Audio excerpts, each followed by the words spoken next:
Terima kasih Anda masih bersama kami. Saudara anggota Komisi 1 Bidang Hukum dan Pemerintahan DPRD Provinsi Gorontalo Adan Dambea menyoroti kinerja aparat penegak hukum, kejaksaan, dan kepolisian dalam penanganan kasus korupsi di Gorontalo.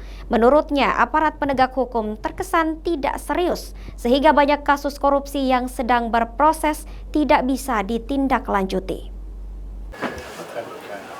Berangkat dari keprihatinan atas penanganan kasus korupsi oleh aparat penegak hukum, kejaksaan, dan Polda Gorontalo yang dinilai kurang serius, anggota Komisi 1 Bidang Hukum dan Pemerintahan DPRD Provinsi Gorontalo Adan Dambea menyatakan, tahun baru 2024, aparat penegak hukum harus menunjukkan hasil penanganan kasus korupsi kepada masyarakat.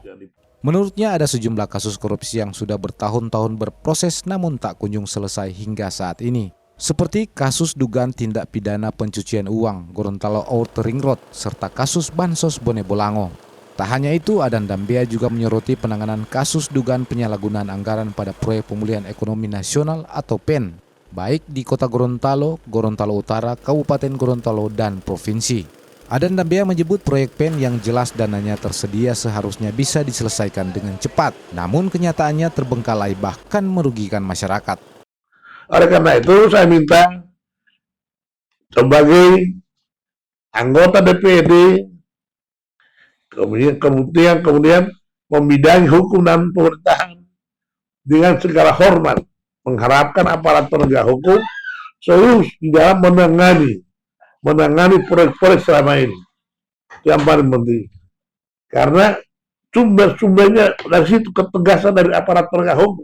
Kalau tidak, jangan mimpi Gorontalo tetap bertahan dengan 5 besar provinsi tanpa ada, kalau tidak perhatian dari aparat penegak hukum, utamanya dalam pemberantasan korupsi di Provinsi Gorontalo ini. Mengawali tahun 2024, Adan Dambea berharap Kejaksaan dan Polda Gorontalo dapat menuntaskan penanganan kasus-kasus korupsi untuk memulihkan rasa percaya masyarakat kepada aparat penegak hukum di Gorontalo. Diketahui ada sejumlah proyek yang dianggarkan melalui dana PEN di Gorontalo tak kunjung selesai hingga saat ini akibat adanya dugaan penyalahgunaan anggaran seperti proyek ruas jalan X Panjaitan, pengerjaan proyek sistem penyediaan air minum atau SPAM Dungingi, proyek drainase pusat pertokoan Kota Gorontalo serta saluran air di ruas jalan sepanjang Jalan Cokro Aminoto Kota Gorontalo. Hencetumilar, Kompas TV, Gorontalo.